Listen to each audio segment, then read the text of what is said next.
दोस्तों आए दिन हम बॉलीवुड को गाली देते रहते हैं कि बॉलीवुड अच्छी मूवी नहीं बनाता या फिर उसके पास स्टोरी नहीं है, कॉपी कैट है, या फिर हम बोलते हैं कि बॉलीवुड हमारे कल्चर को डिस्टॉर्ट करता है। और ये सब चीज़ें सत्य तब होती है जब साउथ फिल्म इंडस्ट्री ऐसी मूवीज लेके आती है जो बहुत ही अच्छे तरीके से हमारे हिस्टोरिकल जो फैक्ट हैं या फिर स्टोरीज हैं, माइथोलॉजी से उठाई गई हो चाहे पुराणों से उठाई गई हो, तो उनको बहुत बेहतरीन तरीके से बिना तोड़े मरोड़े पेश करती है। और उसका एक बेहतरीन एग्जाम्पल आज मैं देखकर आ रहा हूँ शाकुंतलम के रूप में। अब दोस्तों शाकुंतलम मूवी थिएटर्स में लग चुकी है, वो भी 3D में। आप इसे जाकर देख सकते हो, लेकिन हाँ पहले बता दूं ये मूवी हर किसी के लिए बिल्कुल भी नहीं है। मास एंटरटेन जिनको चाहिए, जिनको एकदम हटके मार धाड़ ये सब चाहिए, तो this movie not for you. So hello dear audience, और क्या हाल चाल है आप लोगों के। Welcome back to FPS review. आज के इस वीडियो में हम रिव्यू करेंगे शाकुंतलम।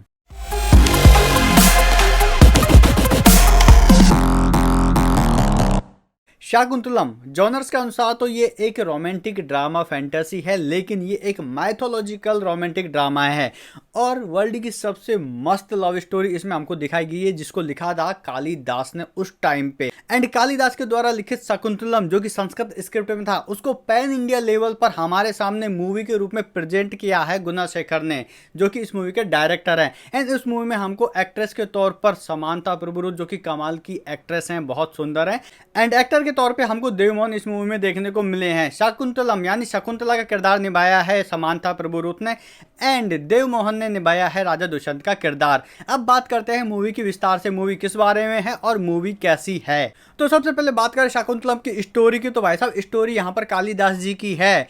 तो ये स्टोरी के बारे में लगभग सबको पता होगा, संस्कृत में ये थी। और ऑलमोस्ट जब हमने राजा भरत के बारे में पढ़ा था कि जब राजा भरत को सबसे पहली बार देखा गया तो वो छोटे से बच्चे थे और वो शेरों के साथ खेल रहे थे, और उनके नाम पे हमारे भारतवर्ष का नाम पड़ा। तो ये स्टोरी तो सबने सुनी होगी। तो उन्हीं के माता पिता थे शकुंतला और दुष्यंत।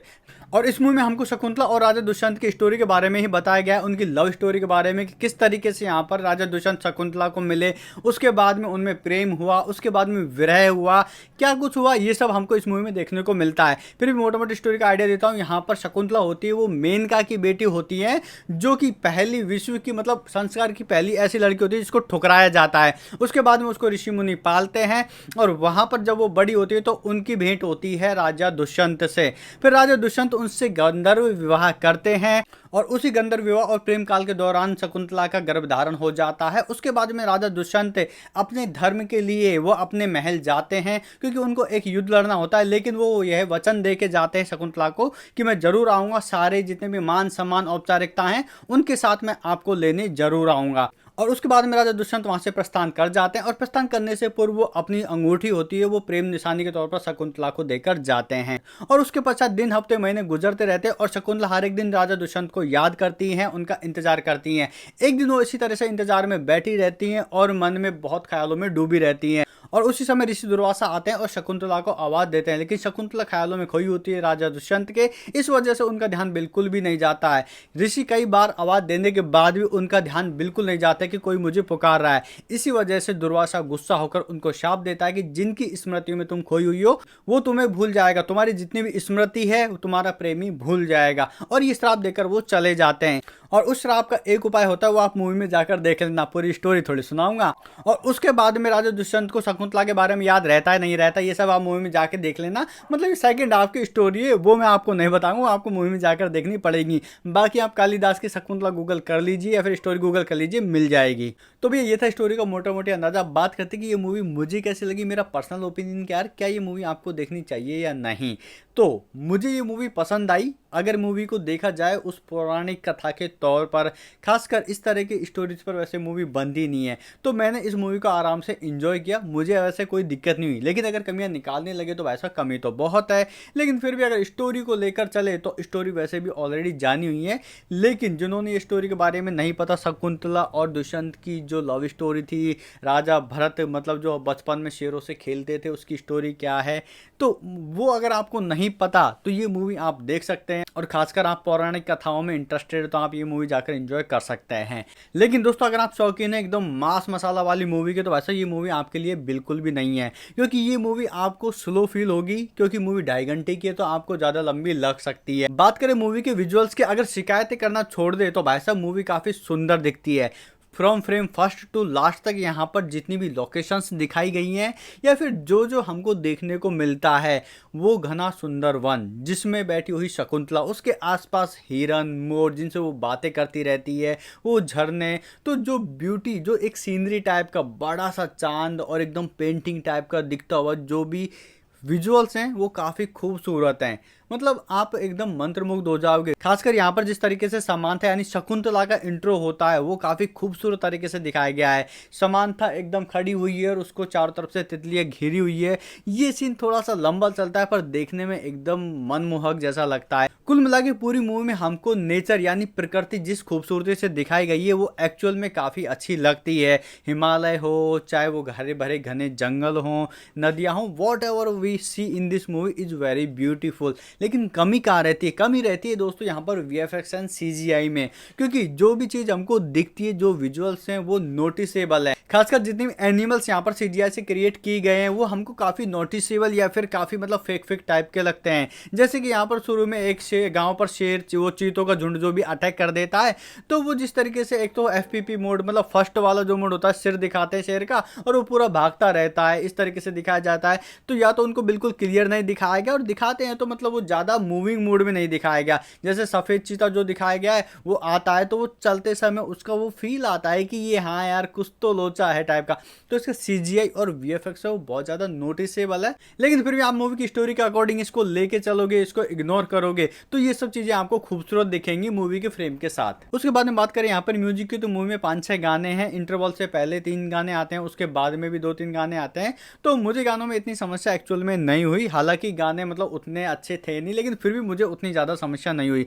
रीज़न ये था कि मूवी शास्त्रीय संगीत मतलब उस समय का काल और वो उस टाइम की स्टोरी पुराणों के अनुसार लिखी गई, तो वो जो तबला वाला आवाज़ या फिर वीणा वाला आवाज़, तो म्यूजिक भी उसी तरीके का रखा गया है, वो शास्त्रीय संगीत टाइप का।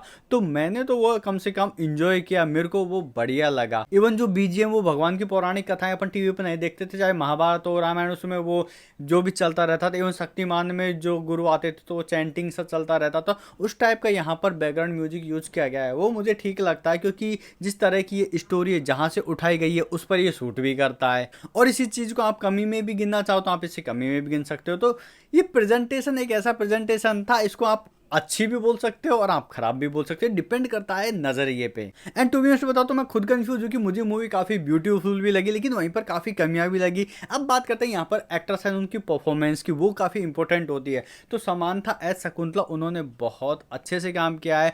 वो एकदम शकुंतला जैसी लगी हैं कि भाई साहब उनको बचपन में ठुकरा दिया गया था, ऐसी पहली देवकन्या थी जिसको ठुकरा दिया गया। एंड उसके बाद में जिस तरीके से उनकी लाइफ चलती है, जो स्ट्रगल्स यहाँ पर दिखाए गए हैं कि यहाँ पर राजा दुष्यंत उनको भूल जाते हैं एक शाप के कारण, ये जो भी कहानी होती है शकुंतला की, उसके जो एक्सप्रेशन से उसका जो फील था वो हमको फील होता है शकुंतला के द्वारा। बात करें देव मोहन की, तो उन्होंने राजा दुष्यंत का कैरेक्टर निभाया, उन्होंने अपना काम बखूबी किया है। लेकिन कई जगह पर छोटी छोटी मिस्टेक्स अगर पकड़ने लगो तो निकल जाएंगे। जैसे कि यहाँ पर शुरू में वो जो भागते हैं तो उनको हाथों को जो जेस्चर है भागने का, ऐसा लग रहा है कि वो एक ही जगह खड़े खड़े भाग रहे हैं, तो वो थोड़ा सा अजीब सा लगता है। जब आप देखोगे तो आपको पता चल जाएगा। तो इस तरह छोटी छोटी टेक्निकल फॉल्ट या मिस्टेक निकालोगे तो बहुत ज़्यादा निकल जाएंगी। लेकिन एज ए दुष्यंत उन्होंने जिस तरह से शकुंतला के साथ उनका प्रेम होता है या फिर जो भी गंधर्व विवाह करते हैं, उसके बाद जो प्रॉमिस उससे करके आते हैं, उसके बाद में वो भूल जाते हैं, उसके बाद जब याद आते हैं तो उसका जो विरह होता है, दर्द होता है, तो जितना भी कुछ होता है वो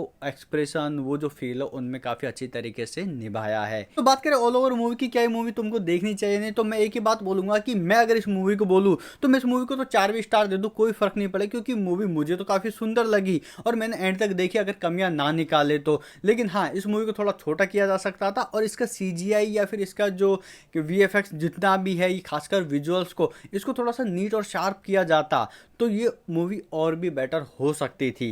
एंड एक और चीज़ जो मुझे बोलनी चाहिए, नहीं पता नहीं, लेकिन एक बात बताना चाहूँगा कि जितनी हम बॉलीवुड मूवीज़ देखते हैं या फिर आजकल की मॉडर्न मूवीज़ देखते हैं तो यहाँ पर हीरो हीरोइन का प्यार एकदम पलंग तोड़ दिखाया जाता है, आप समझ जाओ जस्ट।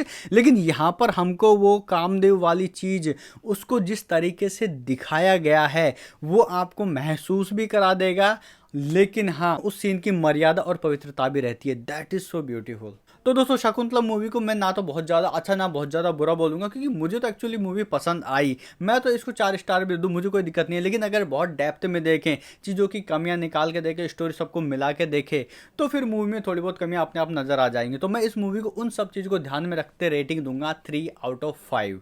तो भैया लगता है कि इस रिव्यू को मैं ज़्यादा ही सीरियस ले गया, या मूवी को मैंने ज़रूरत से ज़्यादा इंजॉय कर लिया। आप लोग उतना इंजॉय शायद नहीं कर पाएंगे, क्योंकि एज ए मूवी लवर मैंने इस मूवी में आर्ट को ढूंढा, इस मूवी की परफेक्शन को ढूंढा। CGI VFX की कमी होते हुए मुझे मूवी की स्टोरी बहुत अच्छी लगी, और प्रेजेंट एज इट इज़ किया गया है जैसे शकुंतला और दुष्यंत की स्टोरी थी, और शुरू से एंड तक आपको बांधे रखेगी।